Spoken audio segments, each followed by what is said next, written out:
Hey, this is Corey Lancaster with the Lancaster team of Right Realty, and in today's episode of Real Estate Talk, I want to talk about short sales. You probably heard about it.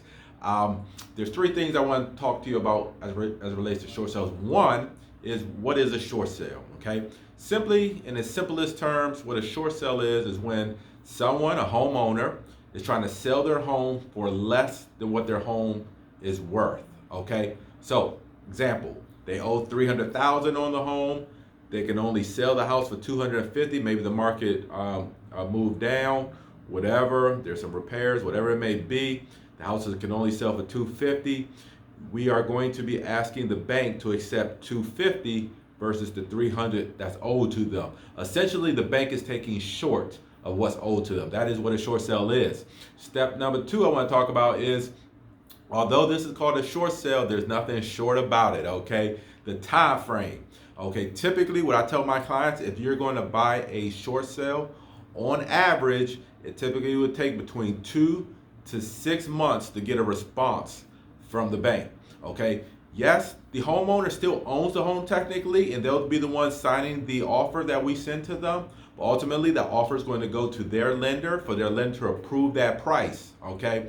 Once it gets to the lender will take anywhere between 2 to 6 months on average to make a decision whether they're going to move forward with your offer or not, and take the amount of loss based on your offer, okay? So if you're in a situation where you have to move in a specific period of time, especially if it's sooner, like, hey, I got to move in the next 2 months or 3 months, or next 30 days or 45 days, short sales are probably not going to be a good option for you because it's unpredictable in terms of how long the process is going to take in order for you to be able to go to settlement. If there's two loans or some other liens, that might take even longer. Okay, if it's just one loan on the property, maybe just closer to 2 months versus 6 months.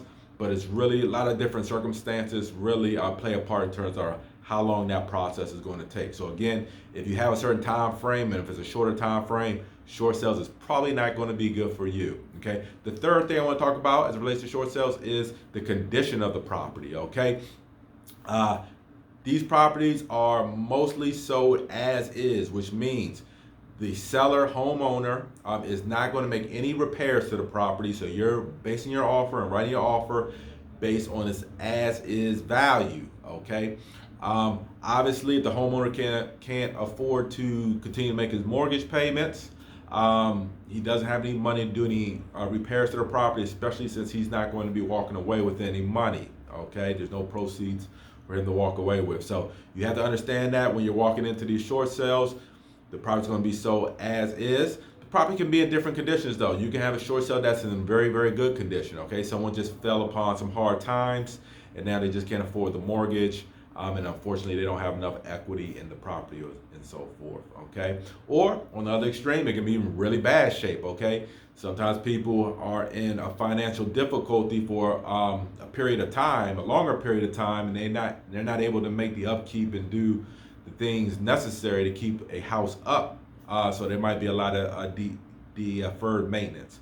What I generally tell people with short sales, though, a lot of times you can expect to maybe have to paint the home, and probably put in some new carpet, and maybe the kitchen appliances might be a little bit dated. Okay, those are the three things I kind of tell people. Just kind of keep that in mind if you're looking at short sales. That's probably the extent of what you're going to need to do. Of course, it can range a lot between there. But if you're the type of buyer, hey, I want move-in ready, short sales might not be the way to go. All right, so hopefully that's been helpful.